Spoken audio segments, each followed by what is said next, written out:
হযরতে মূসা আলাইহিস সালামের কাছে ফেরাউন প্রশ্ন করলো, তুমি যে রবের দাবি করছো যে একজন রব আছেন, সে রবের পরিচয় কি? তোমার সেই রব কে? হযরতে মূসা আলাইহিস সালাম যে জবাবটা দিলেন, কি সুন্দর জবাব! এক কথার ভিতরে সমস্ত কথা সন্নিবেশিত হয়ে গেছে।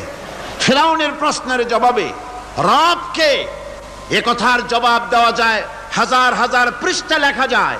রবকে, তার পরিচিতি। আমি যদি এখন শুধু রব শব্দের ব্যাখ্যা করি, তাফসীর করি, রাত শেষ হয়ে যেতে পারে, ইনশাআল্লাহ ব্যাখ্যা দেওয়া যাবে। কিন্তু মূসা আলাইহিস সালাম কি সুন্দর একটা জবাব দিয়া দিলেন, রবকে শোনো। রব্বুনাল্লাযী আ'তা কুল্লা শাইইন খালকাহু সুম্মা হাদা। রব হচ্ছেন সেই আমার